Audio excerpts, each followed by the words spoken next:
Hi, it's Taiza, And Lissa. and we are on the fourth presentation, if I can talk, our fourth presentation on owning your power. And today we are going to be talking about bringing balance to the shadow. And this is super exciting. We have a couple of different points we would like to start with. A visual, because after our third class with the composting kitchen, how could we not have food? So here we have salsa, And here we have chips. chips, and if you put the chips and salsa together, you get balance.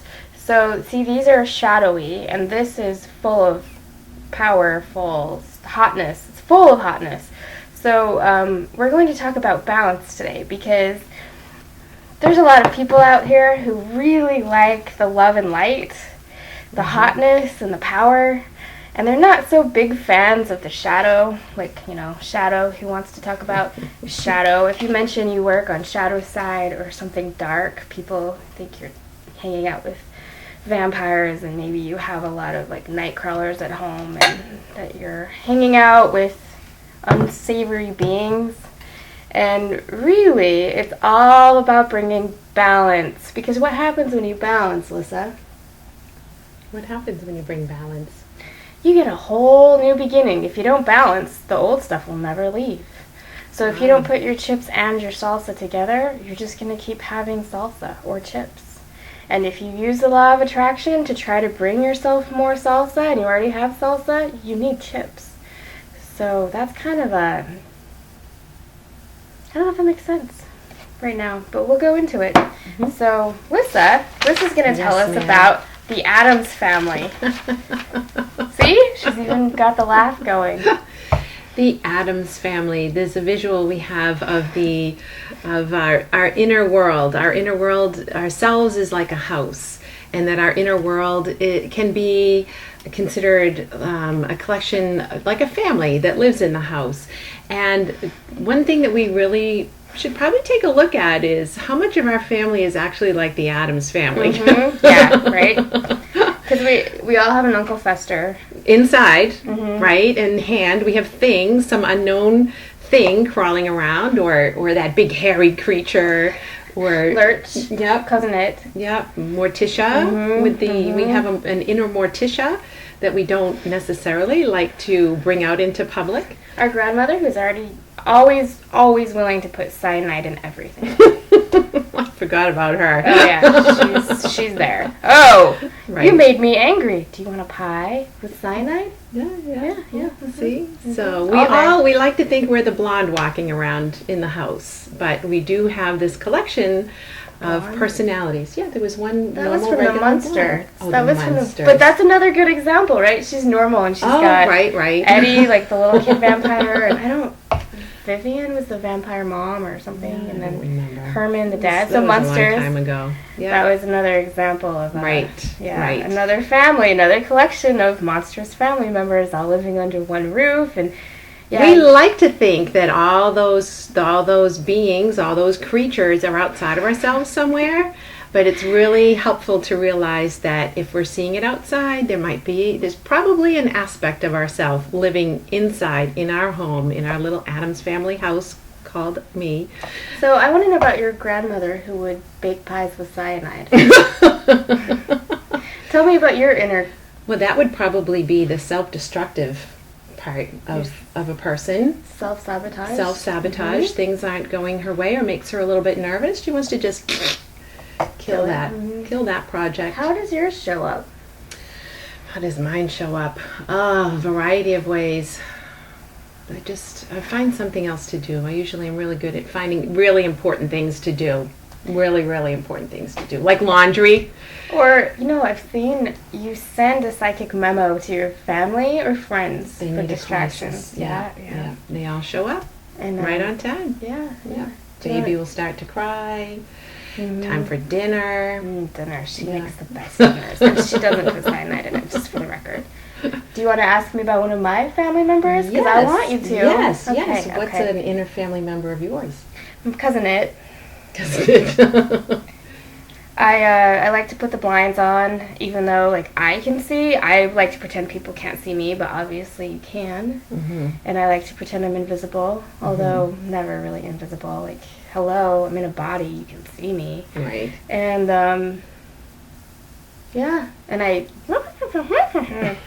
don't always communicate as clearly as possible. Then I can get angry at people for misunderstanding me. Oh, yeah, brilliant. It works great. That's brilliant. Yeah, isn't it? It is. It's brilliant, isn't it? It's a fun household. We do have fun households. Nothing wrong with them. Right. We just need to call them for what they are. Kooky. a little kooky, right? How does the song go? They're mysterious and spooky. The Addams Family.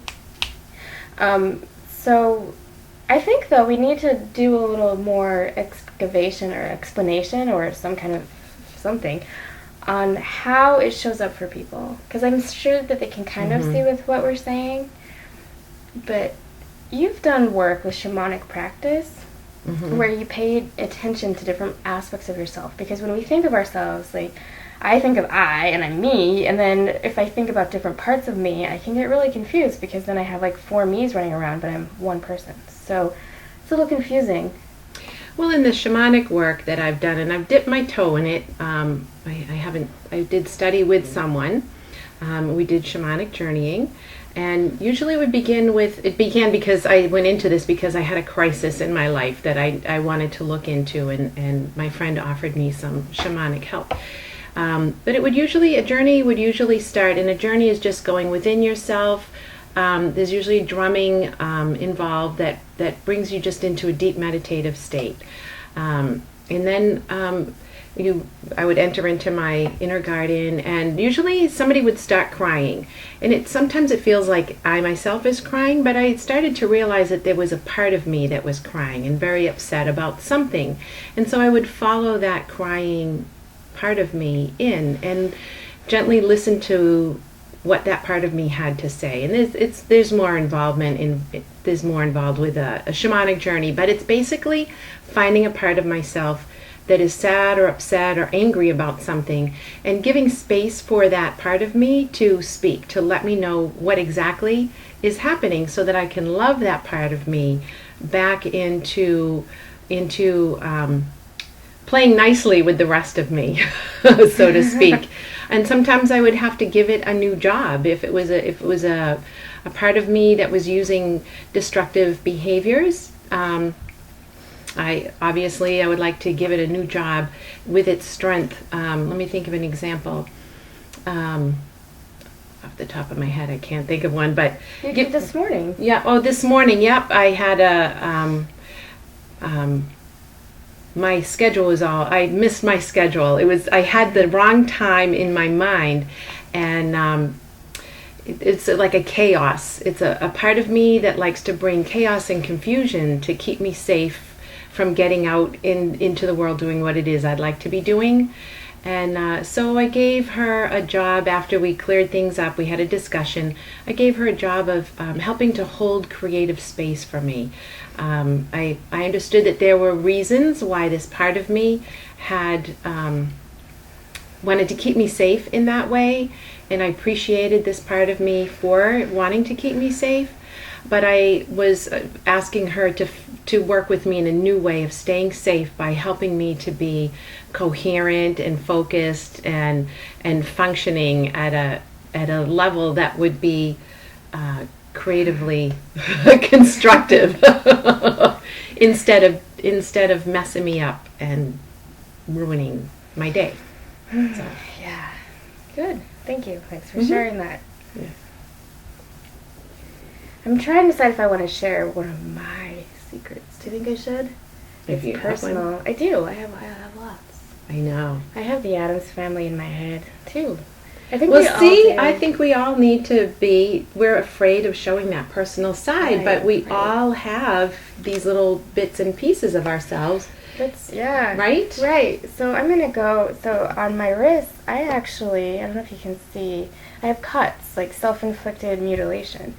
So there was a part of me that was angry. I was angry. I was lashing out at myself and my life, and I I had achieved the level of success that I wanted in my life. This was a couple of years ago, and I was just miserable. I was absolutely miserable, and I had a hard time comprehending what part of me could be so miserable when I had achieved what I had set to do, and I had no other real aspirations. I didn't. There was nothing else. I really was like, oh, I want to do that next. Everything felt like being in a hamster wheel. So that part of me had something to say and really expressed itself vividly, and it didn't work so well. But I have learned to love that part of myself, because what I've learned, and I wouldn't suggest going out into the world, and I feel this really, like, this feeling comes over me where I'm like, oh, don't tell the people at home about the darkness. But I did. I went there. And I just wanted to tell you that I have so much love for myself now, like from a deep place, and I still fight and struggle with myself. Last night I was in a crisis, and if I had been two people, like, we would have been throwing things at each other. But it was just all internal, and I was listening it to my head, and I just keep reminding myself, I love you, I love you, I love you. There's a lot of exchanges with love and fighting. And, I would say that part of me that wanted to hurt myself was my grandmother with the cyanide. Like, oh, guests for dinner, no more goals. Well, I have a suggestion for that. And what it really was a wake-up call to come into alignment with my life calling. What it was my desire to be dead to a way of life and be resurrected into something better. But I didn't know that, and so I was thinking something else was necessary, like pain. And what I've come to realize with the idea of the shamanic practice is actually looking at the dark side. Like right now, when I'm thinking about sharing this, I feel shame, and I feel this introspection and this feeling of, oh shit, don't say that. And underneath, I know that I love myself, and I'm going to support myself. And if I show up real and people resonate with it, maybe they'll find value. And if they don't, I'm showing up for me. I'm showing up because I want to know that at the end of the day, I've got my own back with all of these different Addams family members of me. Like, Morticia and Gomez were in love. Like, they were kooky and spooky and the whole thing, but they were in love. They really, really loved each other. And so that's like my inner romance. The husband and wife, would that be like the body and soul? It could be. Would you like to talk about the body and soul? I'm going to eat some chips and salsa. Just the idea that... That's good. Once again, not sure if we've mentioned this already, but that our body is its own being. It's not a vehicle, it's not a machine, it's not a building, it's a being. It's a living, breathing being. It's an animal of the earth, and that it's just as divine and just as valid as the soul, as the aspect of ourself that's from the cosmic heaven of source. Everybody thinks of the soul being this divine being that is so, that the body should be so lucky to have a soul, but it's also a nice balance that the soul should feel so happy and lucky to have a body, because the body is our friend. Our body is the earth being that allows us to be here. And the whole point of this marriage of self is that our body and soul become this working team structure, like Morticia and Gomez. Yeah. They're, life and, like, Morticia is like the dark. I mean, Mortician, dead, graveyard. Gomez, I don't know, he really liked to dance. But the two of them really do bring two things together. And, the ego is part of the body system. It's the survival mechanism to ensure safety in the physical world.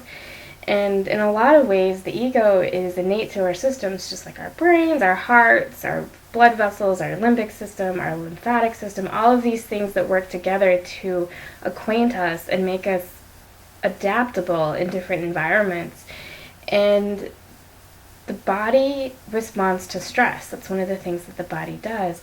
The cosmic doesn't really understand stress because there's everything's perfect and in divine alignment. So there's some space between those two perceptions, and that's where we become sacred unity between what's divine and what's physical. And so much religious teaching has been that the physical is the incarnate.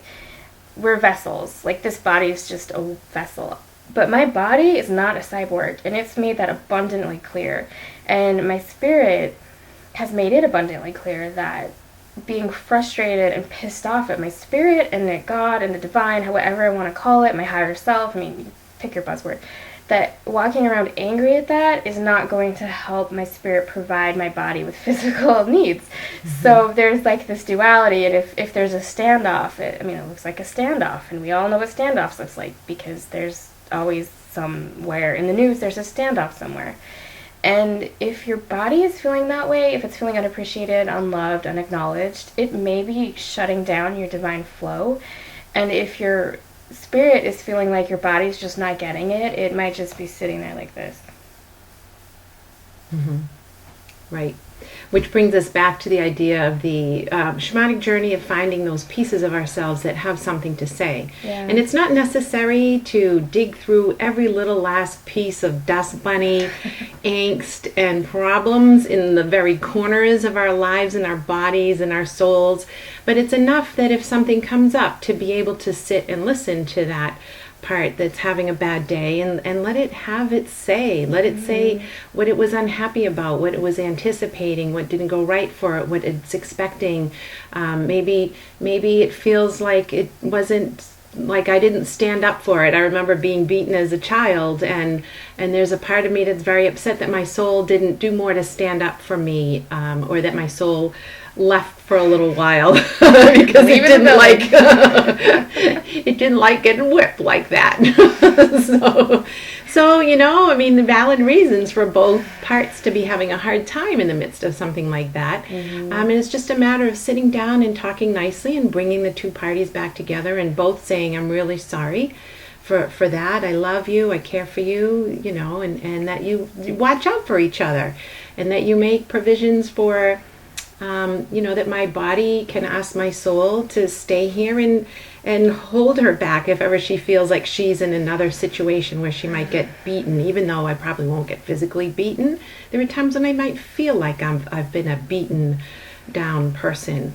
And so to open that line of communication between the body and the soul in support, and that the soul doesn't have to be all high and mighty, like, I can't believe that guy just smacked me like that, I am out of here.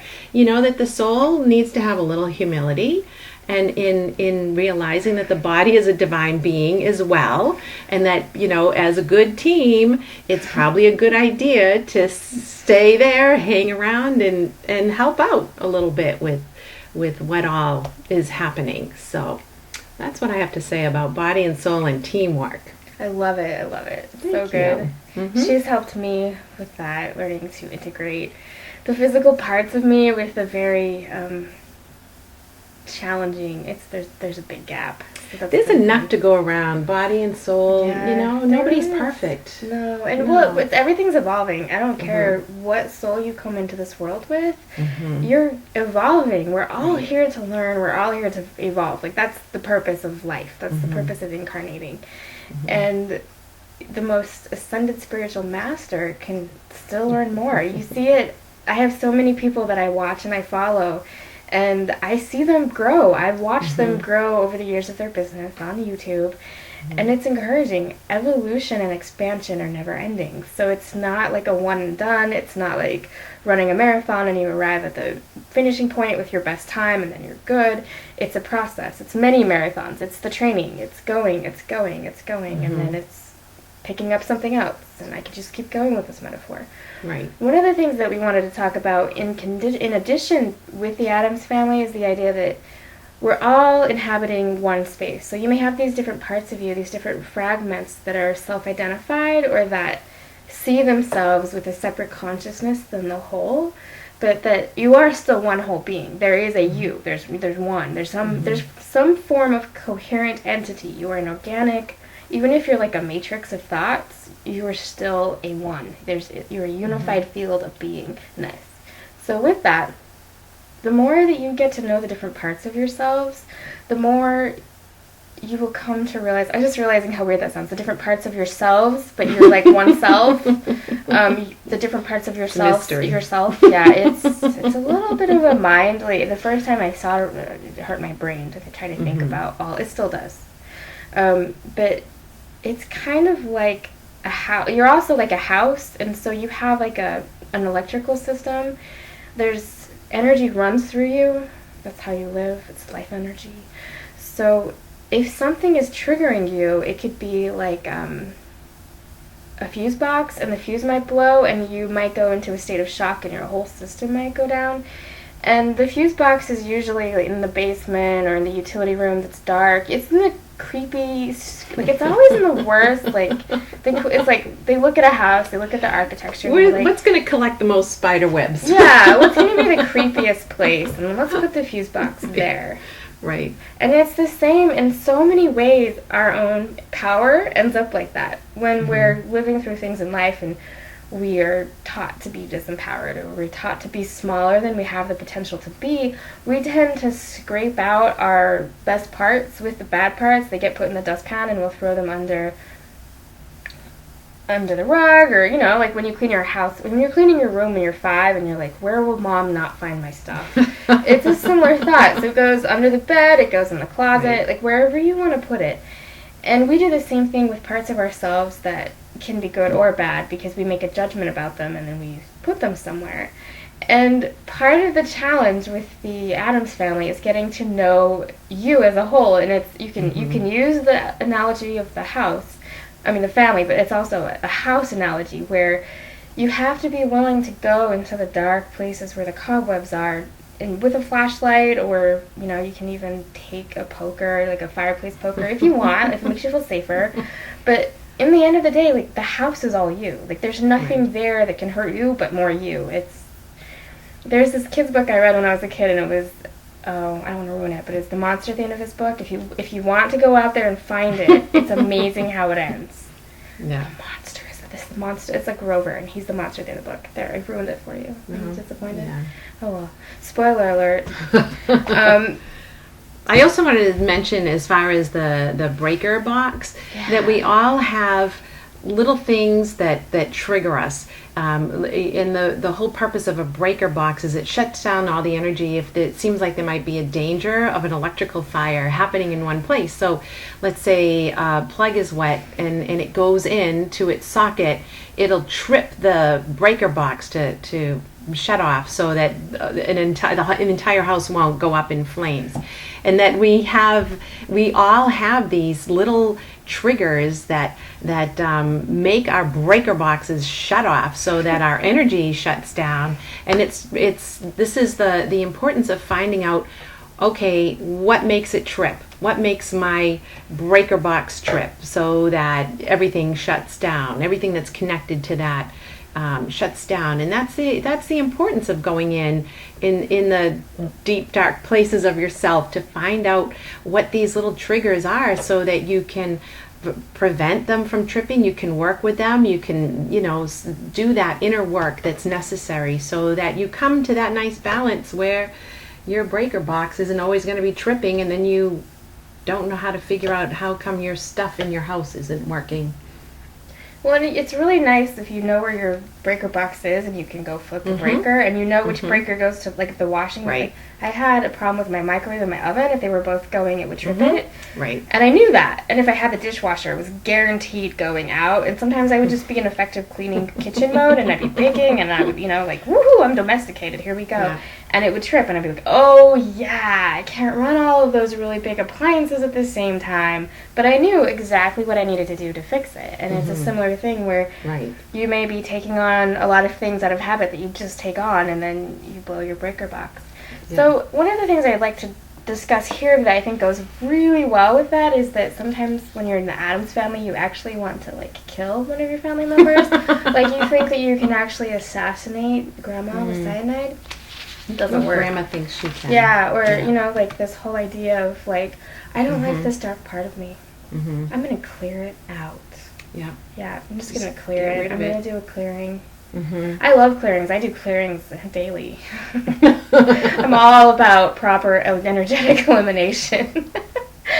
But there's a difference between ethically clearing, like cleaning, like you clean your house. I mean, like when you clean your house, do you take all of the furniture and all of the furnishings and throw them in the dump? No, not usually, unless I'm really tired of it. But I don't know. No, but the idea is, don't get me started on that road. Yeah, the idea is, you don't just take Grandma and bring her back and hose her down with love and light and hope she cleans up her act.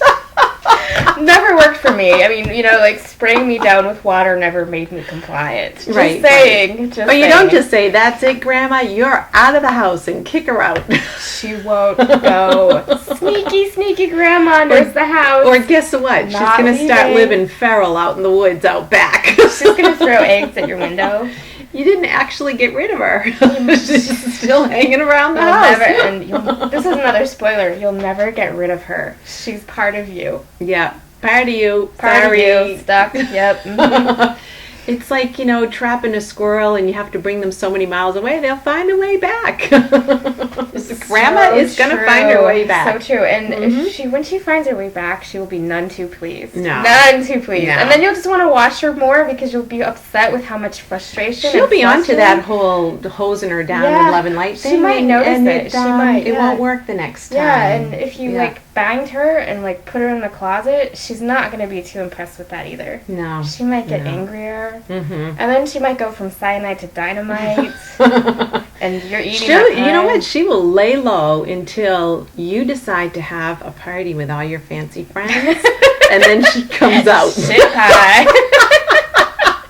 And you know what we're talking about because it's happened to all of us. Oh, You got everything set. Yeah. Oh, the date with the person you're really attracted to. And guess who rears her head?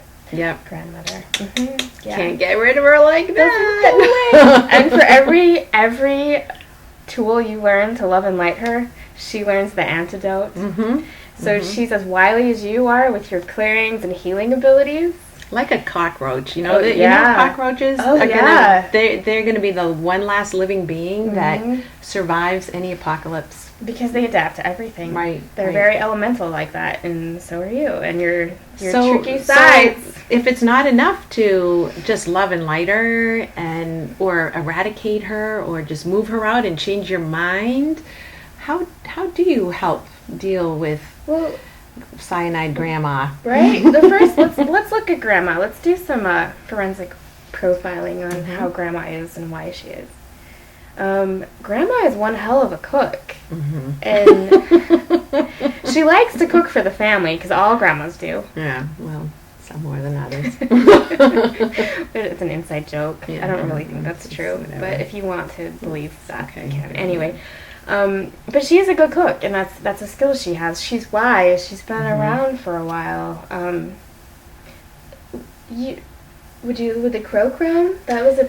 Yeah. Would she like to say something?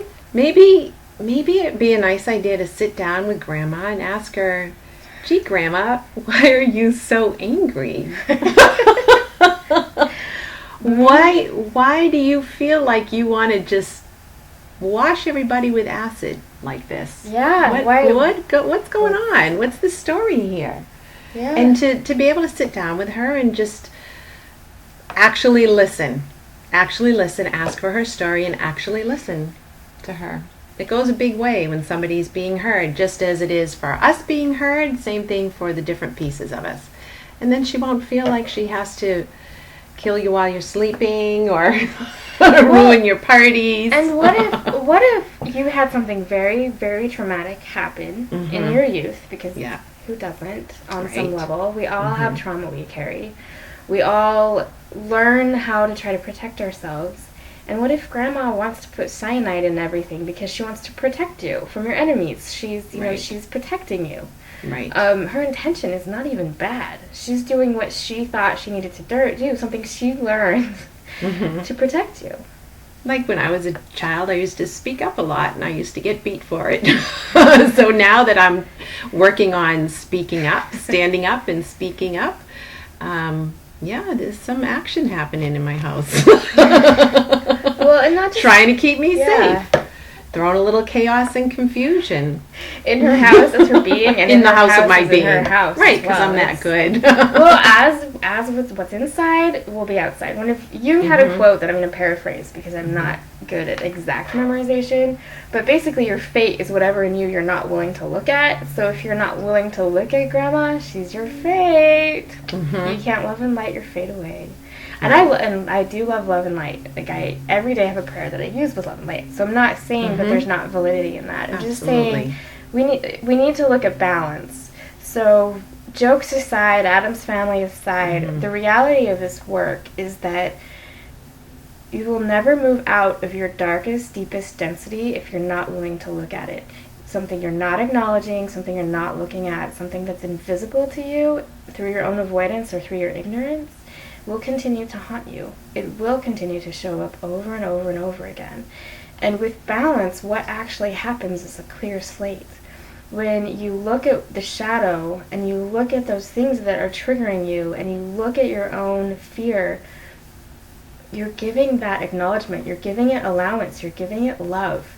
And it creates the balance where the two complementary things, this is a vertical example or a horizontal, because obviously it's chips and salsa. Ooh, They're both of this world. And this camera freaks me out because it's all like mirror. So it's like if I go this way, it goes the way I want it to. But this is the way intuitively I want to go. But it's backwards. So, there's duality there too. We live in a world of duality. And it's by putting the symbiotic, by the bipolar parts together, or the duality together, that we create equalness. What is an example of a vertical duality that if you put them together? Well, the vertical is heaven and earth, and most people spend a lot of time trying to only connect upward. And what we're here to say is that it's really important to also connect going downward, remembering our connection with that earth is a divine being as well, that we as humans with a human body have a divine connection with the earth. The earth is as a divine being. And so it's really important to always balance that. It's not just always the love and light end of the trail, that there's also grounding ourselves in. There's the balance of composting, of working with the physical, emotional, mental realm that's involved in the house of our body. Even though I said it's not a house, it's not a thing, it's not a vehicle. The house is simply a metaphor. Right. A metaphor to use. Well, and I have noticed, like, if you go to a place that urban decay is a big thing where people like to see houses and buildings, like Detroit's full of beautiful buildings that are in decay, and I know there's a lot of photographers that take hauntingly eerie, beautiful pictures of these very decadent, lovely places that are in utter ruin. And I've noticed houses that are not inhabited do decay at a faster level. Like, it's very strange to me, but if you have a house where somebody's home, it just seems like the life energy somehow keeps things going. Or maybe it's, I don't know, logically maintenance happens, like the walls get painted, the heat stays on during the winter, like those corrosive things don't happen. So there is a difference between an inhabited house and an uninhabited house. Right. Yeah. But in the house, the whole purpose of a house is that someone lived there. So when its purpose is gone, it clears out too. Yeah, it does. It will start to return out to nature. Right. I don't know. Have we hit on everything that we wanted to touch upon? I'm looking just to double check. Let's see.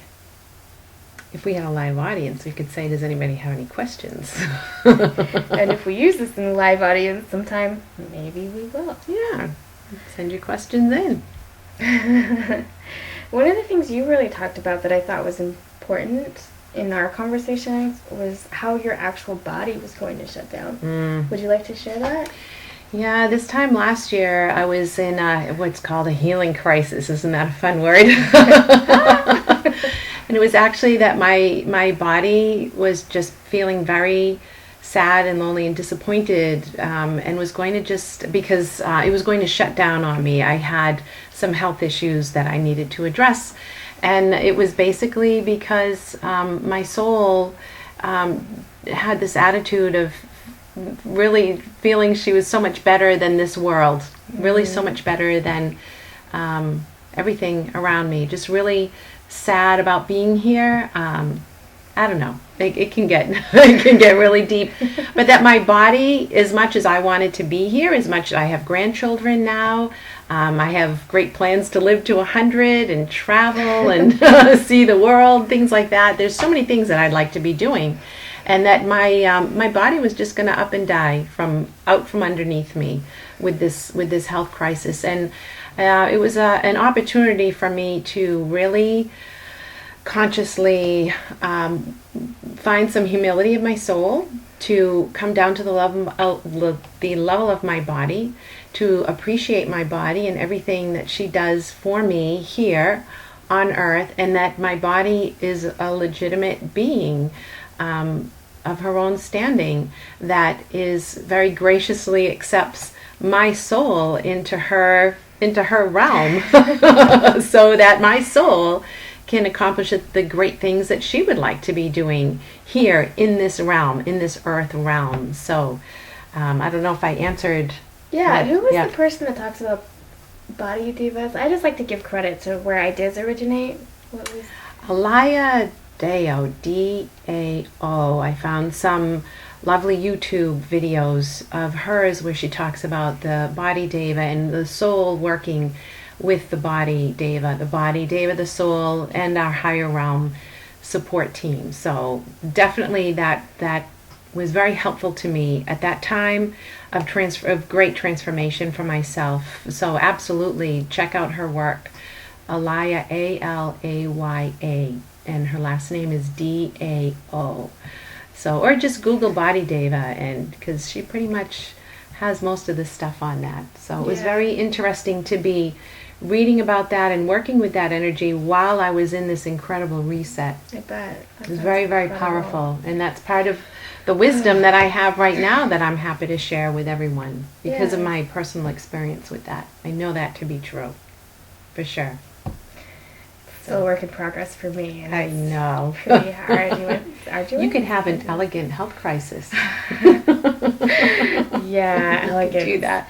So how the divine sees elegance and how the body sees elegance are very different. Yes. One thing that, just the idea of working in gratitude. So if you start working with the Addams family, I'm going to just tell you a key, that gratitude for the different parts of you. Going on a trip where you self-flagellate, like, oh, I'm so terrible because I've been abusing myself, is not going to solve any situations quickly, ever, actually, ever. So if a part of you arises that's very angry, work with gratitude just to try to be thankful. And there's a lot of things out there about that. Matt Kahn, loving, what is that? What is Love it What called? Arises. Love What Arises. Katie Whatever Byron, it is, love What that. Is. Yeah. So there's Byron Katie. Byron Katie. Katie Byron, it sounds more in my brain, but Byron Katie. I love that name. Yeah, Katie Yeah, Byron. she's been around and has a great collection of books on loving what is.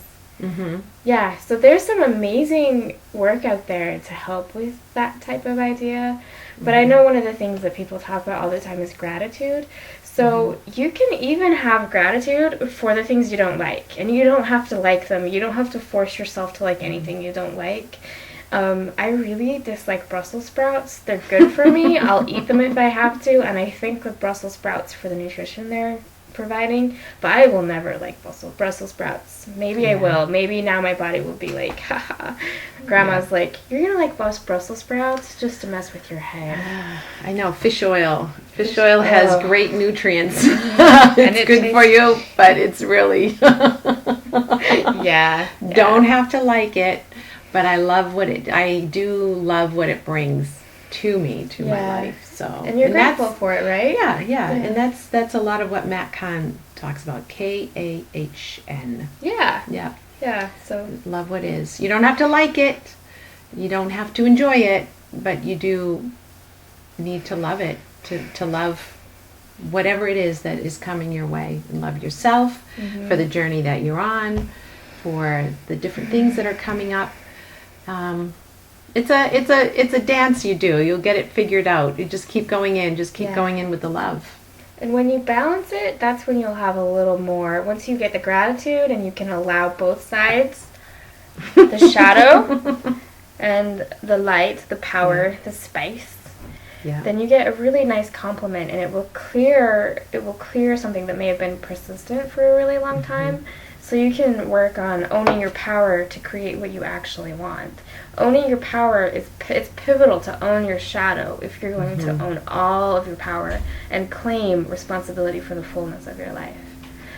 So that's our message for today. Do you have anything else? Thank you. No, I think I think we covered the importance of shadow. Oh, good, because I want to eat chips and salsa now. Thank you, everyone, Thanks for sharing this time with us. And it's been fun. We'll see you on the next one. Take care. Bye. Bye.